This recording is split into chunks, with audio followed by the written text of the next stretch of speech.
Martes 3 de marzo de 2026, segunda semana de Cuaresma. Dios te está hablando, escúchalo con amor. Del libro de Isaías, capítulo 1, versículos 10 y 16 al 20. Oigan la palabra del Señor, príncipes de Sodoma. Escucha la enseñanza de nuestro Dios, pueblo de Gomorra. Lávense y purifíquense. Aparten de mi vista sus malas acciones. Dejen de hacer el mal, aprendan a hacer el bien. Busquen la justicia, auxilien al oprimido. Defiendan los derechos del huérfano y la causa de la viuda. Vengan pues y discutamos, dice el Señor. Aunque sus pecados sean rojos como la sangre, quedarán blancos como la nieve. Aunque sean encendidos como la púrpura, vendrán a ser como blanca lana. Si son ustedes dóciles y obedecen, comerán los frutos de la tierra. Pero si se obstinan en la rebeldía, la espada los devorará. Palabra de Dios, te alabamos, Señor. Del Salmo 49. Muéstranos, Señor, el camino de la salvación. Muéstranos, Señor, el camino de la salvación. No voy a reclamarte sacrificios, dice el Señor, pues siempre están ante mí tus holocaustos.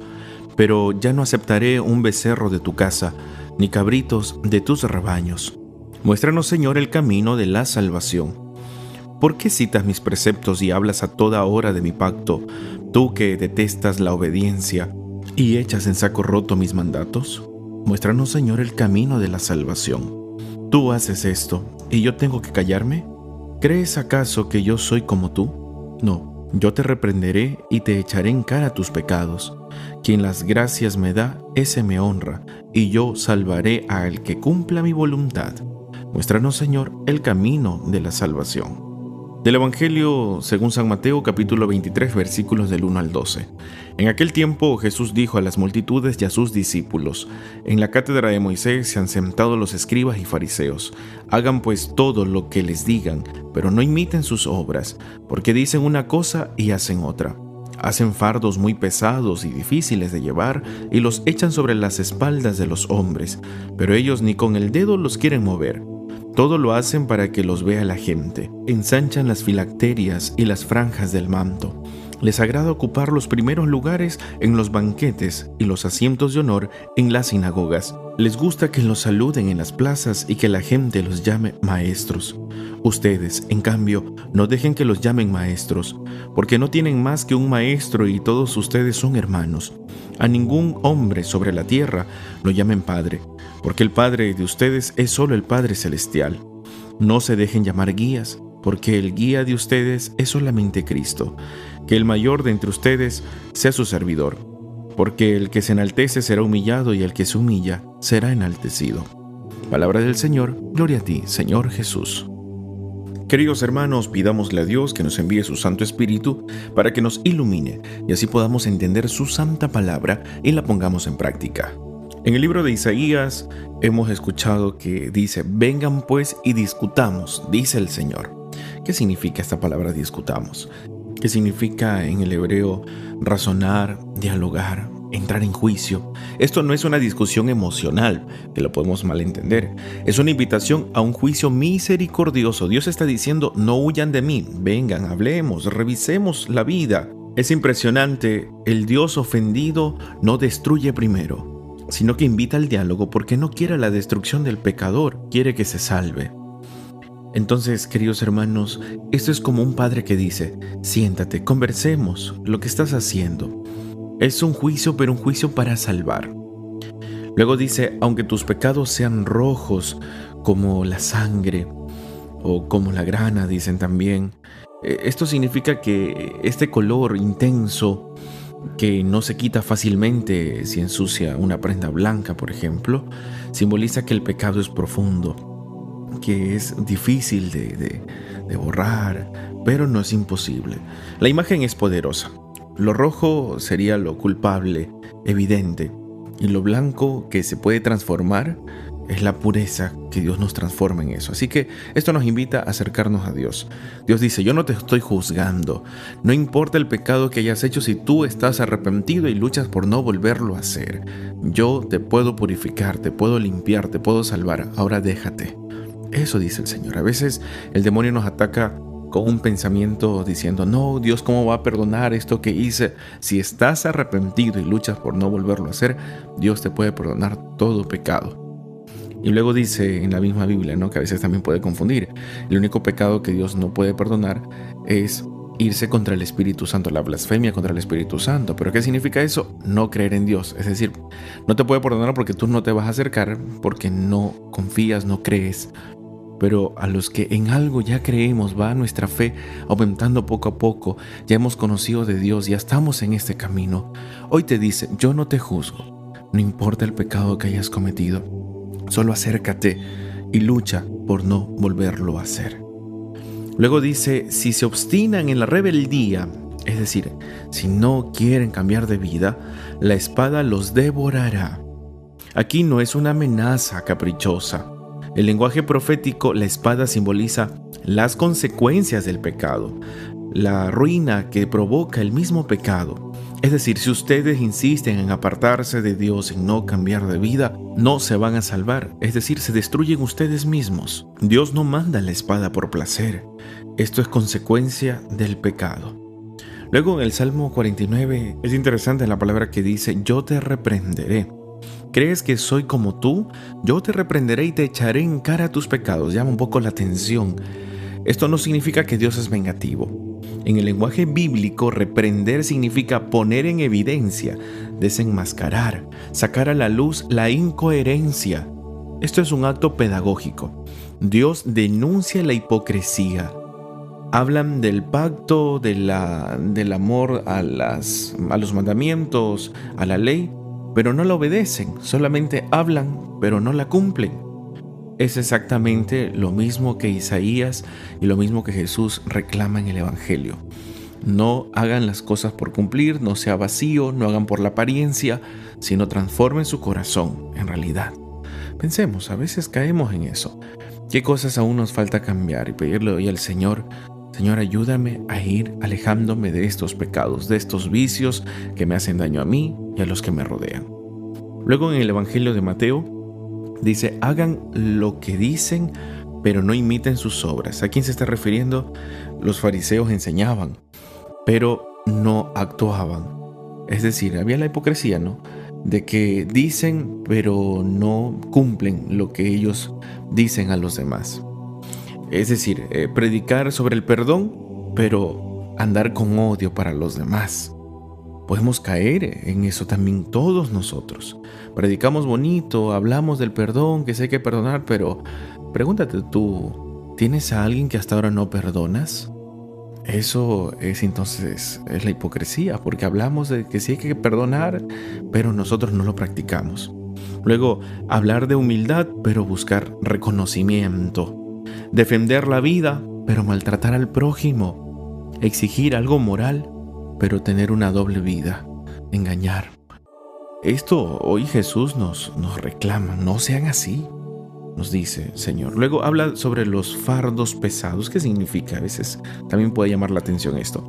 Los fariseos habían multiplicado normas y reglas. Los fardos son las cargas religiosas excesivas. Por ejemplo, imponer exigencias espirituales que uno mismo no lo vive, exigir perfección a otros, pero justificarse a sí mismo, ¿por qué no lo hago yo? Y luego dice, ni con el dedo los quieren mover, significa que no ayudan, no acompañan, no alivian, solo juzgan, critican a los demás de esos pecados que están cometiendo, les dicen ustedes cumplan, pero ellos no cumplen, solo imponen, pero ellos no ayudan. Luego dice ensanchar las filacterias. Las filacterias son unas cajitas pequeñas con textos bíblicos que se ataban en la frente o en el brazo. Ensancharlas significa hacerlas más grandes para parecer más piadosos, que rezan mucho, que saben mucho. En cambio, las franjas del manto era un signo religioso visible. Jesús no critica el signo que ellos hacen, critica que lo usan solo para aparentar. Y eso Jesús lo dice, no debe ser de esa manera. Podemos caer también en eso nosotros. Vamos a la iglesia para parecer que somos religiosos, vamos a comulgar, nos confesamos que sí está bien, pero no queremos cambiar de vida. Ahí está mal. Jesús también nos reclama eso. Dice, no, ya te acercas a Jesús, entonces tienes que meterte en el proceso para ir cambiando los defectos, los pecados, lo que hace daño a los otros, lo que te hace daño a ti. para no caer en esto, Jesús nos dice, no sean como ellos. Luego viene un punto que es muy criticado para los católicos sobre no llamar padre a nadie. Tal vez algunos han escuchado, dice, ¿por qué le dicen a los sacerdotes o a los curas les dicen padre? Si en la Biblia dice no llamar padre a nadie, y ese es el texto del Evangelio que hemos ahora leído. Pero aquí hay que entender, queridos hermanos, y lo voy a explicar. Jesús usa un lenguaje semita exagerado, que es una hipérbole.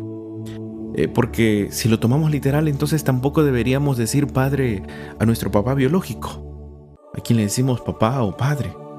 O tampoco decir maestro a un profesor o llamar doctor, guía a las personas que nos acompañan, ¿no? Entonces, y a veces lo utilizan el texto sin saber el contexto y dañan lo que realmente significa ese texto. Así que quiero andar un poquito el tema para entenderlo muy bien. Por ejemplo, en Efesios capítulo 3, versículos del 14 al 15, dice, doblo las rodillas ante el Padre, de quien toma todo nombre, toda paternidad en el cielo y en la tierra.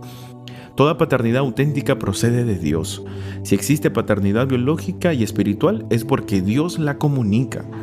Llamar padre al sacerdote no compite con Dios, porque lo que Jesús en realidad reclama es que se decían que les deben llamar padres, pero por título, porque se creían más que los demás, con orgullo para poder a los demás tratarlos mal. Es decir, es que yo soy importante, tú no sirves para nada. Prácticamente por eso se ponían esos títulos y por eso Jesús reclama. No tiene que ver con la paternidad como tal, de decir padre. Pero, y vamos a encontrar en la misma Biblia varias citas donde se habla de la paternidad. En 1 Corintios capítulo 4 versículo 15 dice, aunque tengan 10,000 pedagogos en Cristo, no tienen muchos padres, pues yo los engendré en Cristo Jesús por medio del Evangelio. Aquí Pablo usa explícitamente el lenguaje de la paternidad espiritual. No dice yo soy como padre, dice yo los engendré. Y luego Gálatas 4:19 dice, hijitos míos. ¿Quién dice hijitos? El papá o la mamá, ¿no es cierto? Pero como aquí está hablando el apóstol, se le dice entonces al papá. Hijitos míos, por quienes vuelvo a sufrir dolores de parto hasta que Cristo sea formado en ustedes.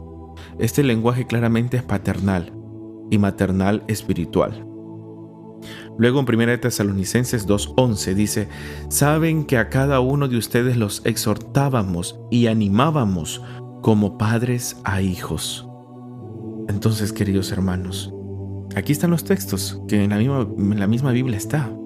No es que está prohibido decir padre, es el significado, cómo tú lo estás utilizando. Si lo utilizas para dañar a los demás, por supuesto que va a estar mal, pero si lo utilizas para servir, ese es el sentido verdadero que quiere Jesús.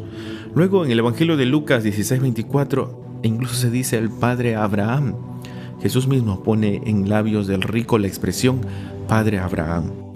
En Romanos 4:16 dice Abraham, padre de todos nosotros. Entonces la Escritura no prohíbe el uso del término padres. Y uno de los más conocidos, Éxodo 20:12, cuando dice el texto, honra a tu padre y a tu madre. No se va a contradecir la Biblia. Entonces, queridos hermanos, sí se puede llamar papá biológico, se puede llamar padre a un sacerdote, sí. Porque el papá es el que cuida, el que guía, el que está buscando la forma de salvar, de ayudar.